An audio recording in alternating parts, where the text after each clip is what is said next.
Parsha, we learn about the great virtues of the land of Israel. And the Torah teaches us not only about the virtue of the land of Israel, but it contrasts the land of Israel with a country that the Jewish people were familiar with at that time, and that was the land of Egypt. The Torah tells us a very specific example in highlighting Israel's qualities.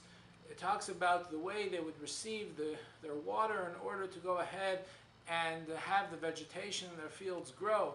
In Egypt, we're taught that the farmers would rely upon the Nile that would irrigate the fields, and that's the way they would receive their sustenance, and their produce would be able to grow that way. Whereas in the land of Israel, the farmers were dependent upon the rain, as the Torah teaches us, "L'mtar hashamayim tishtamayim," to the rain of the heavens you shall drink the water, and that is why the Torah says Israel is preferable. It seems to be not only bizarre but counterintuitive.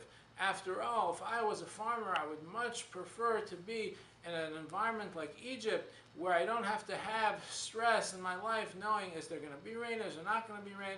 I have the Nile there and it's going to irrigate my field. Whereas in Israel, every single year, farmers have anxiety and stress. Is there going to be a drought this year? Is there going to be enough rain?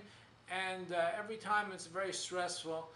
And so why would, in fact, the Torah, of all the examples we can articulate about the land of Israel, choose this one, that we rely on rain in Israel? And I think what the Torah is teaching us is a very fundamental message, because in Egypt, people don't have to go ahead and think about where the source of blessing in their life comes from. They wake up in the morning, their fields get irrigated by the Nile, there's no thought that goes into it, it's a constant source of blessing, and they go to sleep at night. Whereas in Israel, because people are dependent on rain, because there's anxiety about rain, is there going to be enough rain or not, people are compelled to pray for rain. And because of that, because people are compelled to pray for rain, people are much closer, can get closer to God in such an environment. And that's what the message of the Torah is. Of course, you can have a much easier life somewhere else. You can have a life where you have blessings in front of you, you don't have to think about it. But where are you going to have more meaning? Where are you going to have more purpose? Where are you going to get closer to God? And that's why the Torah highlights this particular example for Israel.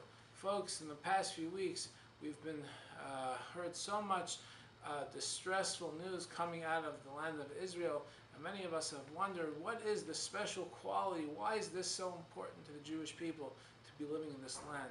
We see from this week's Parsha how important it is to be in the land of Israel because of the special connection that the Jewish people have with God. Let us never forget that lesson. Have a wonderful Shabbos.